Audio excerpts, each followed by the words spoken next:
The house on Renfield Lane had been empty for 12 years, and Emma had always wondered why. When the letter arrived from a solicitor in her grandmother's name, offering her the deed to the old mansion, she thought it was a mistake. Her grandmother had died when Emma was a child, and her family never spoke of her after that. Still, the papers were clear. The house was legally hers, and Emma, newly divorced and tired of city rent, decided to take a look. The mansion stood at the edge of a forest, its windows black with dust, its roof stooped like an old man's back. Inside, the air smelled of damp wood and lavender long gone sour. The strangest thing she noticed wasn't the cobwebs or the rot. It was the mirrors. Every single one, in the halls, the bedrooms, even the bathroom, had been turned to face the wall. At first, Emma assumed it was superstition. Her grandmother had been eccentric, maybe even senile in her final years. But when Emma tried to move one of the mirrors, a tall, ornate thing in the upstairs hallway, she found deep scratches on the wall behind it, as if something had clawed at the plaster. She turned the mirror back around, despite the chill that ran through her. The glass was perfectly clean. She saw herself reflected clearly, pale, dusty, and frowning. She laughed nervously. "Just me," she said out loud. But as she walked away, she could have sworn her reflection didn't move right away. That night, Emma woke to the faint sound of footsteps. Slow, deliberate, pacing in the hallway. She grabbed a flashlight and stepped outside her room. The light flickered over the long corridor, empty except for that tall mirror at the end. Her reflection was there, half in shadow. She lifted her arm. So did it.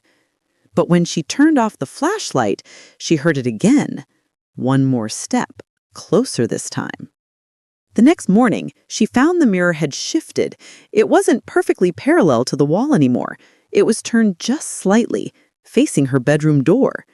She decided she'd had enough and tried to push it back, but when she touched the frame, her fingertips brushed something cold, wetter than glass, like ice under skin. When she looked into the mirror, her reflection smiled. She didn't. Emma started covering the mirrors with sheets, just like her grandmother must have done before turning them.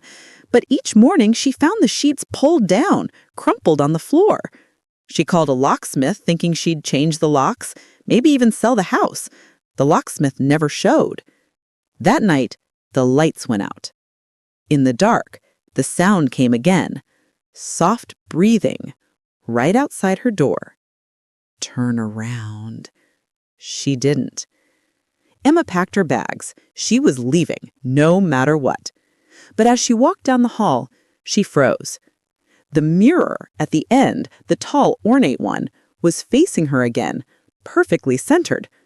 Only this time, her reflection wasn't standing in the same position. It was closer. Half a step closer, and smiling again. "Stop it," she whispered, her voice trembling. The reflection tilted its head, a small, almost curious motion, and raised its hand to the glass. From behind the mirror, something tapped back. Then the glass cracked.